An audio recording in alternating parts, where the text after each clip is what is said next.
Hello, my amazing learners, and welcome back to the Wisdom English podcast. My name is Sarah, and today we're going to talk about a very important topic: how to speak English without making grammar mistakes. Many teachers say, "Don't worry about your grammar mistakes, just communicate." And while that is good advice, there's something else very important you need to know. If you don't do this one thing, your spoken English will just never improve. And make sure you stay with me until the very end, because I'll reveal the simple secret that ties all of these strategies together and makes them truly effective. Now, I remember at school, I had to write essays and then give them to my teacher. A few days later, the teacher would give my essay back to me, covered in red ink, with all my mistakes circled. And I would think, oh no. And that's why nowadays a lot of people think about mistakes and have a very negative feeling. So I understand why lots of teachers and linguists now say, don't worry about mistakes, don't focus on them, communication is more important. And that's true. We should embrace our mistakes. You have to make mistakes to get better. But the important thing not to forget is that you then need to correct your mistakes and learn from them. Otherwise, you're always going to be stuck at the same level. Many people forget that, and they just carry on making the same mistakes again and again. Now, you can rely on your teacher to correct your mistakes. However, there's quite a bit of research that shows that teacher correction doesn't always work. It's not always the most effective way. I think that the most successful students learn to self-correct, and I think that's the key. So in this podcast, I want to show you how to do that, how to learn to self-correct. So you can use grammar, making mistakes, but then correcting your own mistakes so that later you can use grammar without making those mistakes again. It reminds me of a story. I have a friend who is a Buddhist monk. I don't see him a lot because he lives out in China. But I remember when I visited his temple one day, and I was struck by all the visitors being attracted by the gold and the glitter. And the monks would say, "Come and pray with us and you will become rich." And I remember thinking, Buddhism isn't about becoming rich or getting money. And so I asked him, I said, "Why do you promise these people that they will become rich?" And his answer was very interesting. I'm going to tell you his answer later, because right now, let's focus on your grammar. Grammar first, Buddhism second. I'm not a Buddhist, by the way. So let's not get distracted. Let's focus on helping you learn how to correct your grammar so you can use it without making mistakes. Now, in this podcast, I'm going to show you a framework to do that. A framework that you can use for all your grammar in the future. I'll use one example today to make it clear. But once you have this framework, boom, you'll be able to use it for all of your future study. Are you ready? Of course you are. You've been waiting. Let's do it. Okay, so this framework has 6 steps. Step number 1 is to focus on one rule at a time. This is so important because when you practice speaking or writing, you might be trying to correct and use all the grammar correctly at the same time. And there's just so much grammar, it's overwhelming. You can't do it, and you go blank, or you make lots of mistakes. So, I want you to focus on just one area of grammar that you find difficult, or that you know is a problem for you. And just focus on that. For example, maybe you confuse the present simple and the present continuous. For example, why do we say, "I eat breakfast at 7 o'clock, but we say, "I'm eating breakfast with my friend now"? Or, on the other hand, maybe you confuse countable and uncountable nouns. Why do we say, "How many apples"? But how much water? And what about coffee? Is it how much or how many. So, the first step is to focus on one single rule at a time. Step number 2 is to practice. And here I suggest you use what I call the speaking success system.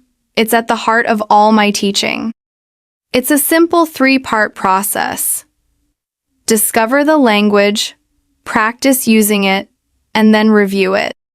I'll talk about reviewing later, but for now, let's look at discovering the language, discovering the rule of its grammar, and then practicing how to use it. Now, you can discover the rule through a grammar reference book, or you can ask ChatGPT. That works as well. But for this podcast today, let's discover the language through context.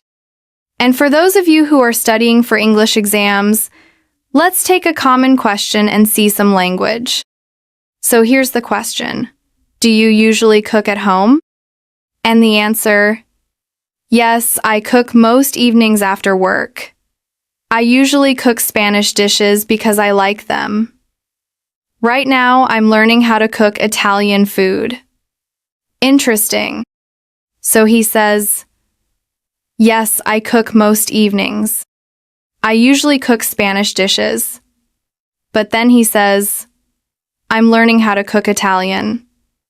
Okay, so why is he using the present simple sometimes and the present continuous other times? What's the rule? Yes, the rule is we use the present simple for a habit or a routine, and we use the present continuous for something happening now or around this time.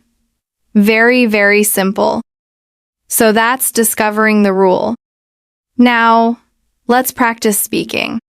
I'll ask another question, and I want you to give one sentence with the present simple, I do A, and another sentence with the present continuous, now I'm doing B. For example, if I ask, do you usually go to cafes or to restaurants?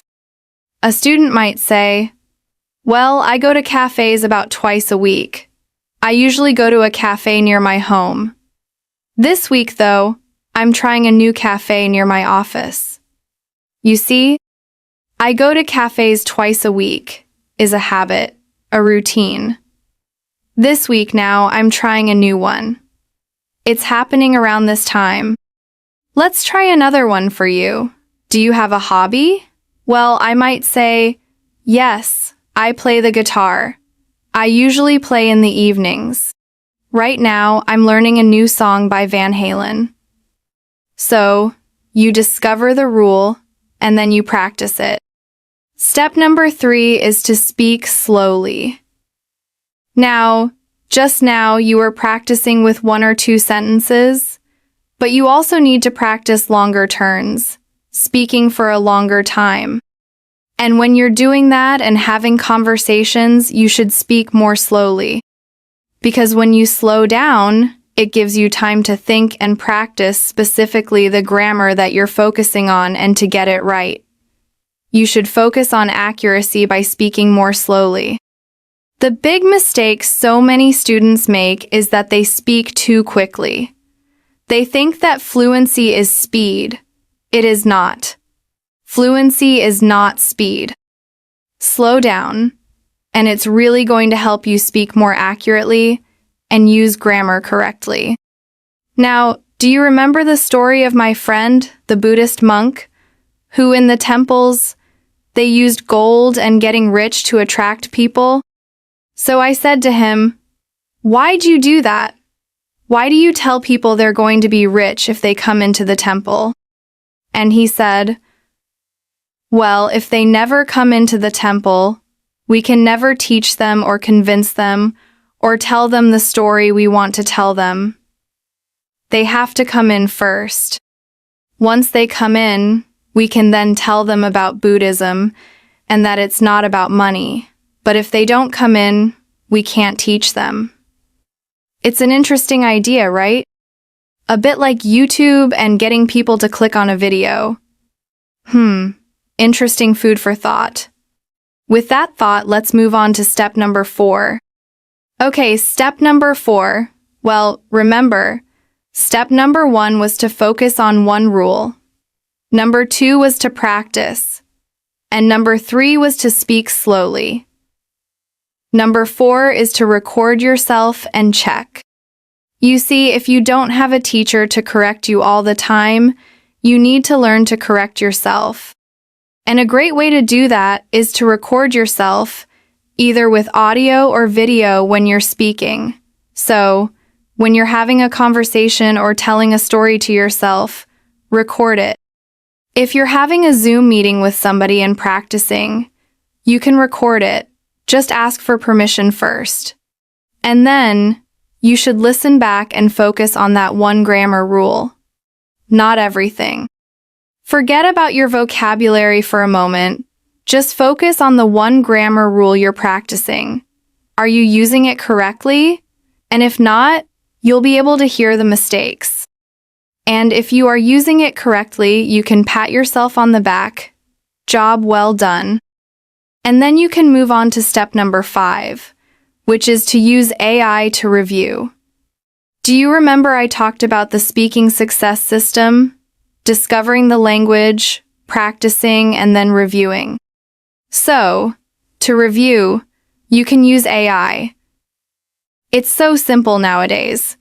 You can get AI to create stories, podcasts, news articles, anything. You just need to tell it the one grammar rule you're focused on, and then ask it to create something, like a short story or a short dialogue, using that grammar rule. You can say, create a story using 5 examples of that grammar rule. And then you've got a little story in a different context, but practicing the same grammar. You can read it, you can listen to it, you can get it text to speech to make it into audio. If you're really clever, you can get text to video and make a nice video. Whatever. But you can just create unlimited materials to practice this one rule and to review it. It's so important and yet so easy. Once you've done that, you can move on to step number 6. Right, number 6. Well, first, let's have a quick review of the steps so far. First, focus on one rule. Second, discover and practice it. 3. Speak slowly. 4. Record yourself and check. And 5. Use AI to review.